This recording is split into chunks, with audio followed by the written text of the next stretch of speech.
Coming up, my Darkman retrospective review. Sam Raimi's first venture into the superhero genre. Let's do it.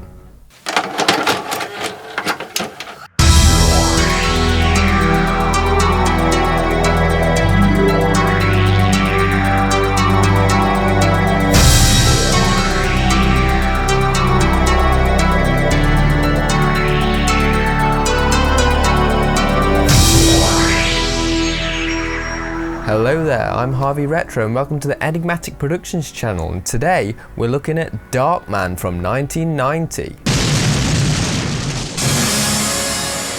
who's the real monster here?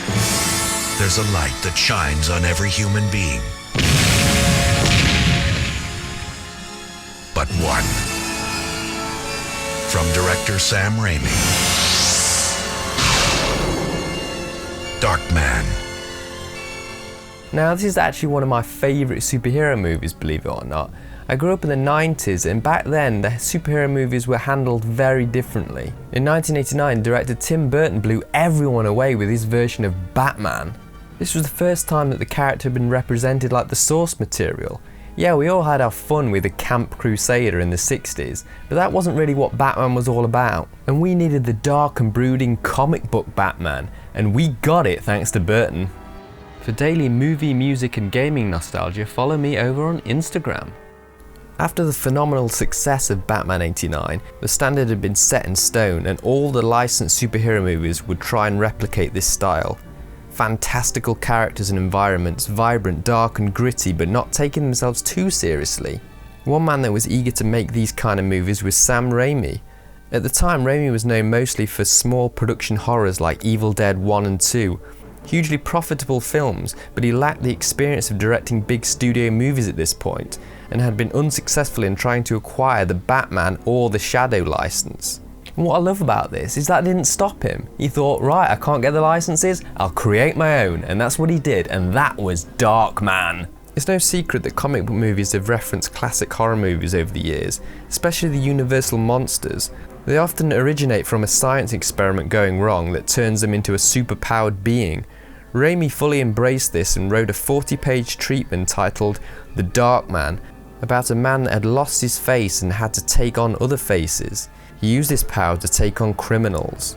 So if you write a Universal monster-themed story, who do you want the thumbs up from? The big boys themselves, of course, Universal. The treatment was submitted to Universal and was greenlit with a budget of 8 to 12 million, and Raimi got his superhero movie. Enjoying this video? Show your support by hitting that thumbs up, subscribe and notification bell. So the movie kicks off with a simple setup. We're introduced to the baddies first. Robert Durant and his men meet up with rival Eddie Black and his goons on Eddie's territory. It's a cliche turf war, which Durant wins, leaving Eddie helpless for the chop. I try not to let my anger get the better of me. We're then introduced to scientist Dr. Peyton Westlake, played by Liam Neeson. These days, when anyone says Liam Neeson, we naturally think of a guy with a particular set of skills that has to save his daughter. But before he fell into that comfy typecasting trap, he did all kinds of interesting roles like this one. Peyton's experimenting with skin cells to help burn victims. He's getting close to replicating realistic skin, but unfortunately nothing will remain stable beyond 99 minutes and will disintegrate from light exposure. We soon meet love interest Julie Hastings, played by Frances McDormand, an attorney that works for the main antagonist Louis Strack Jr. Raimi had wanted to work with Frances for a while and really pushed for her as Julia. The studio were hesitant and wanted the typical love interests of the time. Julia Roberts was first choice but became unobtainable within the budget after Pretty Woman made her a star. Demi Moore was considered and Bridget Fonda, but they were all a bit too young for Neeson and not quite right, so eventually they let Raimi have Frances as Julia. Sad thing about this is that Sam really fought for Frances, but apparently she was the most difficult part of the entire production, really hard to work with. So yeah, it wasn't easy. It wasn't easy to get the job. It wasn't easy to do it.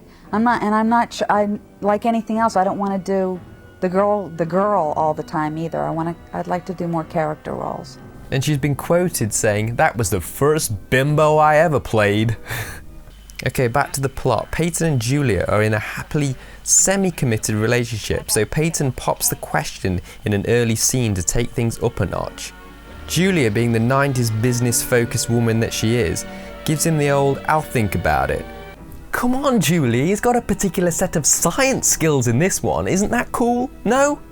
Anyway, during this romance setup, we also learn that Julia has a document in her possession that details all the naughty things her boss has been up to. After confronting Strack about this, he sends the boys in to retrieve the document from Peyton's place. Durant and his men arrive at the lab and demand to be given the memorandum. The doctor hasn't got a clue what he's talking about, and he suffers for that. Firstly, they brutally murder his assistant. Then they dunk his head in a vat of boiling fluid which burns his face off, and then his hands get burned on electrodes.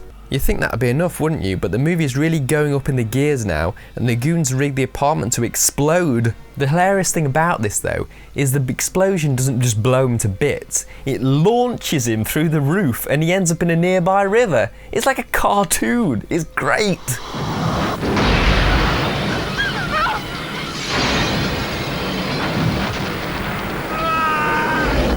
So what about that for a superhero origin? Pretty cool, right? Peyton is now presumed dead, and there's a very of its time transition shot of Julia that conveniently takes us right to the funeral, which I love. Look at that, seamless. Peyton is soon discovered by a medical team and presumed homeless. He's taken to a neurological clinic and they perform surgery on him to sever the nerves that transmit pain impulses, so he will no longer feel the pain of his injuries to his face and hands. This procedure has some positives and some side effects. His emotions are now amplified, particularly anger. This is where the Dr. Jekyll and Mr. Hyde vibes kick in. When he becomes angry, his body has a surge of adrenaline, which increases his strength. The first example we see of this is when he escapes from the clinic. Peyton is now living on the streets and has concealed his disfigured appearance with a fedora hat, raincoat and bandages. You really start to feel for the guy during this section.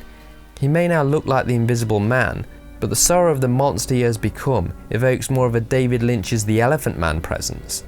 And with the added tragic love story element, we also get a bit of the Phantom of the Opera and the Hunchback of Notre Dame.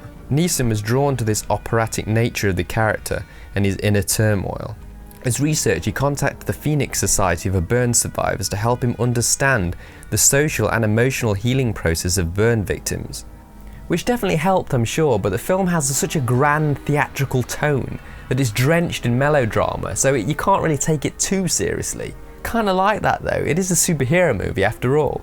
To quote Oscar Wilde, "We're all in the gutter, but some of us are looking at the stars." Or in Darkman's case, a badass gothic science lab. Yes, now we're in business.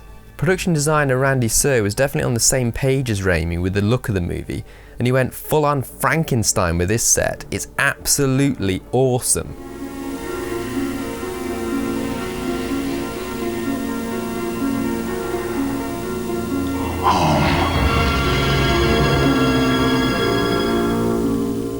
So now Peyton has a working lab again. He pretty much just returns to his work on skin cells. You have to suspend your disbelief a little here. It's not exactly believable that he could continue doing the work he was doing with all this broken down equipment. But I always find this kind of thing funny in films. It reminds me of the stories I wrote as a kid. One that springs to mind was about an alien invasion, and a kid decided he has to fight the aliens, so he goes into his shed and builds a laser gun out of the tools he had. Movies like this made me believe people could do things like that. The rest of the movie plays out like a path of vengeance, similar to something like The Crow. Darkman uses his skills with skin to recreate masks of the criminals responsible for his disfigured appearance. He pretends to be members of the gang and turns them against each other. There's some comical moments during these scenes, because although he looks convincing enough, he has to keep the speech to a minimum to avoid detection. Paulie, do you know where the hell Rick is?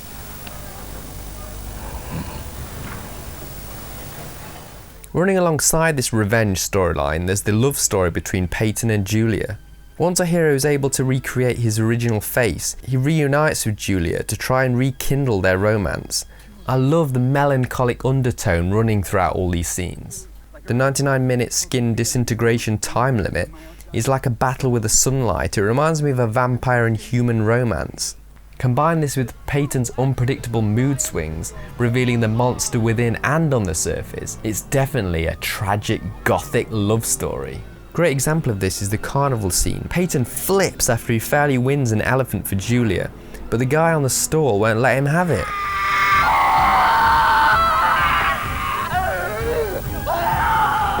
I like that it's an elephant. This could be another reference to the Elephant Man. Take the fucking elephant. It certainly seems like Neeson is channeling John Hurt here, especially when he flees the scene. No, forgive me.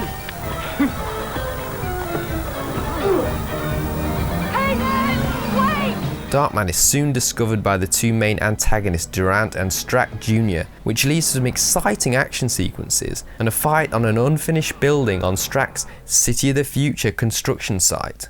Perfect place for a final fight, hey? The only thing I would say about this final confrontation, it's kind of unbelievable that Strack, a regular man, is basically having a fist fight with a superhero and has the upper hand, just because he has a background in steelworker construction and doesn't fear heights. There's been no indication throughout the movie that the boss man has the ability to get the rough stuff done himself. He's just been a sleazy suit the entire movie, and suddenly he's a supervillain? This character upgrade does come with an extra layer of ham though, which I love. He's seriously fired up in this scene. It reminds me of Shane McMahon from the WWE.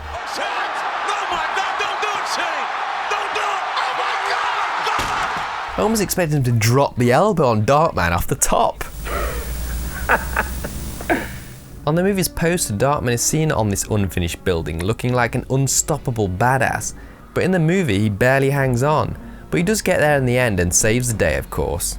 Talking of the poster, one last thing to mention is the vital role the marketing played in the success of this film. The first test screenings of the movie didn't go down too well at all. People were like laughing in the wrong places. Gotta be the elephant, right? Take the fucking elephant.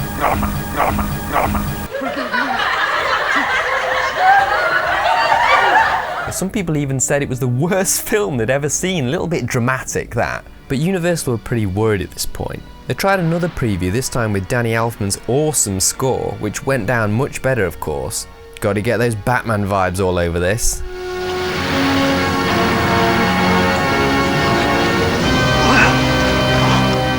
But Universal was still a bit nervous of the release, so they came up with an incredible marketing campaign, shrouded in mystery. Giant posters saying, "Who is the Darkman? Find out this summer." I mean, that's so cool, right? And it worked very well indeed, and definitely got bums on seats. The movie grossed $8 million in its opening weekend. That's half the movie's budget already, and it went on to gross $48.8 million worldwide.